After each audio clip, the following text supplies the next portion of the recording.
Y la ministra Lenia Batres llamó al Pleno de la Corte a prepararse para lo que denominó una nueva época democrática. Propuso crear una mesa de transición para reencauzar el orden constitucional que, según la ministra, fue violentado por las protestas de trabajadores del Poder Judicial en rechazo a la reforma del presidente López Obrador. Mientras tanto, la presidenta electa de México, Claudia Sheinbaum, celebró la aprobación de la reforma al Poder Judicial en los congresos estatales. Dijo que ya es un hecho y que sería legal que la Corte la detenga. Ilegal. Eso es ilegal, ya está aprobado. Eso es lo que dice la Constitución. Y hasta el momento son 21 los congresos locales que ya aprobaron Fast Track, esta iniciativa del presidente López Obrador, que ya pasó en diputados y en el Senado. Entre los estados y congresos locales que ya le dieron el visto bueno a la reforma están Oaxaca, Tabasco, Quintana Roo, Veracruz, Baja California Sur, Morelos, Guerrero, el Estado de México, Sonora y la Ciudad de México. Hasta el momento el único estado que ha rechazado esta reforma judicial es Querétaro.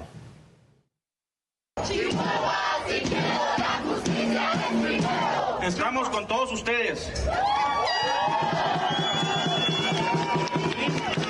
Nos fajamos en el Congreso de la Unión, como nos fajamos en el Senado de la República, así mismo nos vamos a fajar aquí en Chihuahua y le vamos a dar hasta las últimas instancias. Y más de 200 personas se manifestaron a las afueras del Congreso de Chihuahua en contra de la reforma judicial. Este hecho provocó que la votación de este jueves se aplazara. Los ciudadanos pidieron diálogo con los legisladores a fin de que su opinión sea tomada en cuenta. Y por su parte, las gobernadoras y gobernadores de Morena felicitaron a los diputados y senadores por la aprobación de la reforma al Poder Judicial.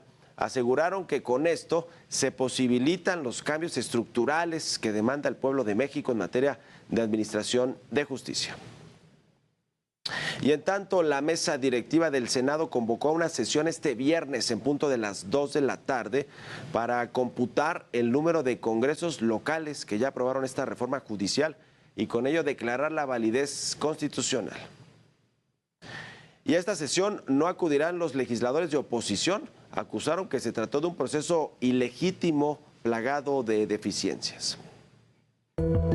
PAN, PRI y Movimiento Ciudadano no asistirán a las sesiones convocadas en la Cámara de Diputados y el Senado para dar a conocer la validez constitucional de la reforma al Poder Judicial, luego de ser aprobada por al menos 20 congresos locales.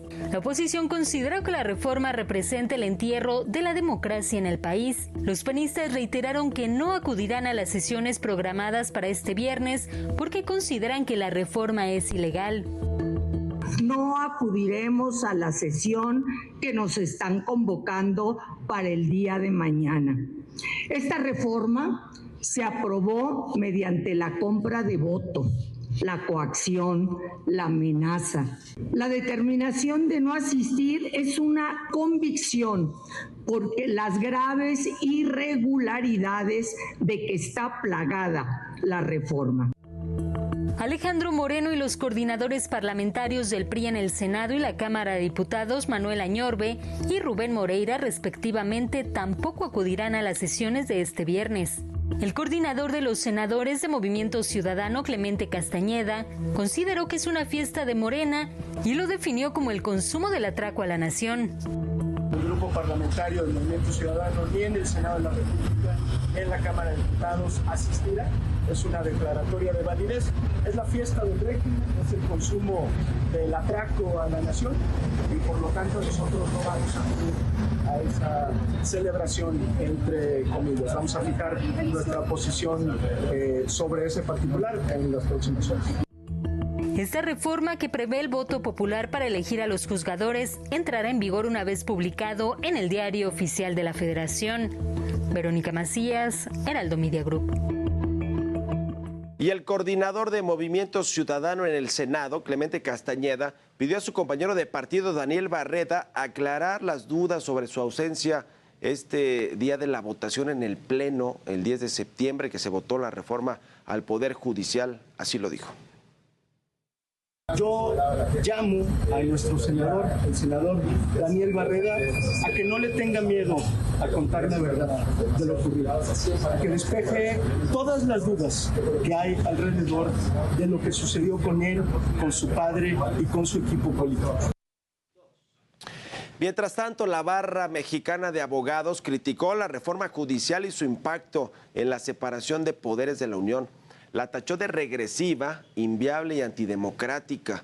Pidió continuar la lucha pacífica y explorar nuevas vías en pro del Estado de Derecho.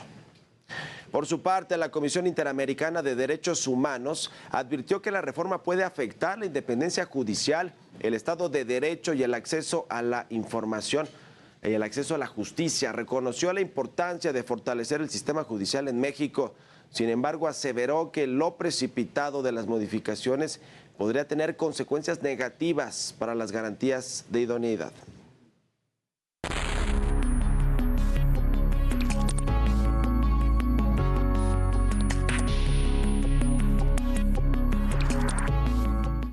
Bueno, pues la reforma judicial es un hecho, ya pasó en la mayoría de los congresos estatales, que por cierto tienen mayoría de Morena. En las elecciones de este 2 de junio también se renovaron muchos de los congresos estatales, prácticamente todos, salvo uno, el de Coahuila, y pues en la mayoría ganó Morena también.